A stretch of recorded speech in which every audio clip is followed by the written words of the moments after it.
the 15 Invaluable Laws of Growth. We're on week 6. We're going to talk about, let me go up here to my banners. We're going to talk about the law of environment, which, Danny, before I read my notes, the law of environment, I would say of all the laws, this one might be the one that's overlooked a lot. You struck a nerve. That the law of environment maybe impacts all the other laws more than anything. The end. All right. So the law of environment, and I changed what he says on under that. I said growth thrives in good surroundings. What does he say? Conducive? Conducive. Yeah. And I say good, because I wanted to change the word because that's probably where your best growth happens. All right. Here's a question for you, Danny, that you're going to write it down because you're going to come back and address it. Okay. Is your environment keeping you captive and away from success? Does the environment keep somebody from success? If it's not a growth environment, if it's not a good environment, if it's not a conducive environment, it is really hard. Really hard. An environment, we'll cover this later, it encompasses a lot of things. People, surroundings, your desk, maybe the weather, but yes, it can be very detrimental. It can also be very, of course, in the right environment, the growth environment, the good environment, the conducive environment, it can propel you into success to a point based on some of the other laws in spite of yourself. But go ahead. All right. So, and I put a little explanation point under that, and I'll come back to it, but let me read this. The best place to learn is always where others are ahead of you. I agree. Yes, absolutely. According to John Maxwell in the book, he says, if you think you're better or you're at the top of your game, you're probably way behind. Yeah. Oops. Yeah. Oops. I didn't say that. Some of the laws that we've discussed and some of the ones coming up the next couple of weeks. So all change depends on choices. That's kind of a statement. Here's a key statement, and I think you kind of touched on it. You are a success or a failure in life, and it has little to do with circumstances and more to do about the choices we make. Absolutely. And so right there, I'm going to stop, but I'll be right back. So everybody in life likes to play the blame game, right? And the blame game goes like this. Well, I would be much happier if Bob would just stop doing that to me, or John, or Tom, or somebody, or something, right? And I tell people all the time, circumstances don't define who we are. It's our choices. All right, let me move on. And you can jump right back on that. So I know you've got your little question mark and exclamation mark by that because I know you. The notes are flowing. Here's some list of some typical environments that we deal with, and there's more. Friends, recreation, our soul, spiritual exercises, hopes and our dreams, our home, who cares for us, basically is what I'm talking about there. Our giftedness, our gratitude and thankfulness, right, for what we do have is good to have in our life. Memories, and then books we read, to help us learn how to grow. And then I got a herdism. Most environments that we're stuck in are comfortable. You like that? I like that. Yeah. Here's the truth. Whatever course you decide upon, there is always someone to tell you that you are wrong. So I call those my herdism words for that is I label those red flags, and they're called energy vampires. They're the people that suck the life out of you and tell you you're never going to make it, or you're not good enough to do that. So when we start getting into our good environment, right, Danny, then we're going to get criticism. Have you ever noticed that winners get criticized all the time? Isn't that amazing? All right, my final note, then let's take over. Significant growth will not occur in your life, and you already said that, if you are not continually challenged in your environment. And you're right. Growth doesn't happen just because we're in an environment. It has to happen because we choose to change our environment. You said choices. I didn't count them, but at least 4 or 5 times. Yeah. I have a list of, I don't have them up here in front of me, but I have a list of 13 choices that I read, once a week, sometimes every day, sometimes 3 or 4 times a day. And when I originally wrote these probably 8, 9 years ago, I was thinking about, and it was after reading this chapter, having gone through this chapter numerous times with people, just how important choices are. A book you've heard me talk about, The Discerning Life, down here that I've got. I spent a whole year in this book in 2022, read out of it almost every day, listen to the podcast, listen to the book. Your discernment to a point is about choices. Sometimes we just get stuck. You said something about stuck in here a while ago. We get stuck and we start blaming others. So when we start making better choices, we can get out of that. But it's so much time it circles back to our environment. And John says something here in the notes about I'm trying to find it and I don't see it, but we can't, it's very hard if you're in a bad environment to grow. But you can change that environment in different ways. Our environment is who we're hanging out with, what we're listening to, what we're watching. I can go to a coffee shop to get work done sometimes, and I'm fine with that environment. There's other times I can't, that environment, it doesn't work for the work that I'm wanting to do. Certain coffee shops, I can have a good one-to-one cup of coffee with somebody, glass of tea, and other times the surroundings just doesn't fit. The same thing happens like in an office, working at home versus working away from home, working in a building at an office with other people, that type of environment.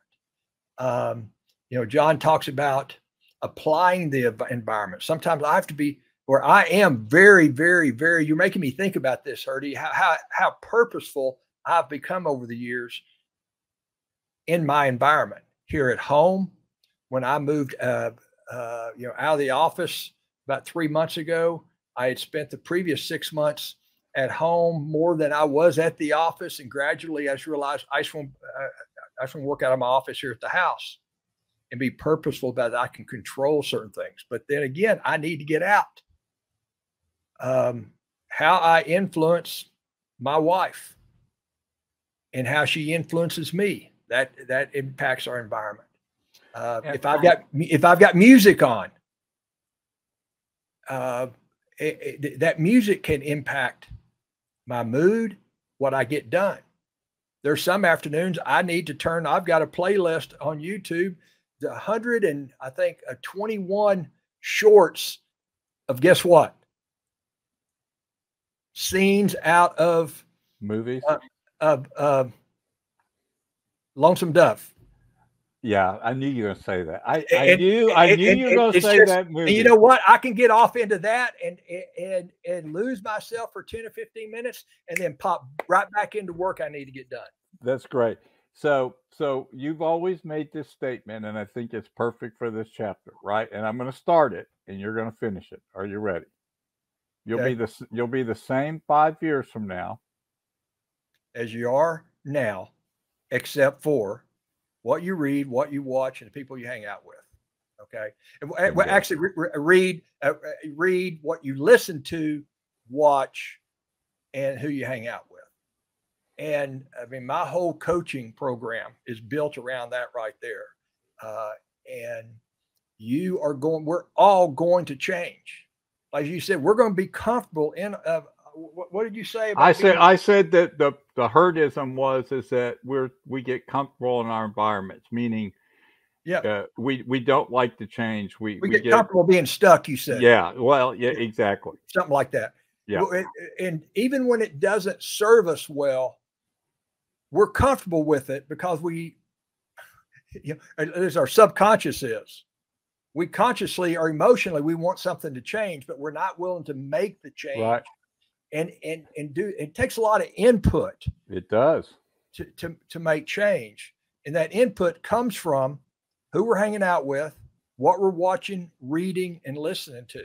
Somebody that all they do, somebody riding around town, making sales calls, going from appointment to appointment and listen to talk radio. Yeah.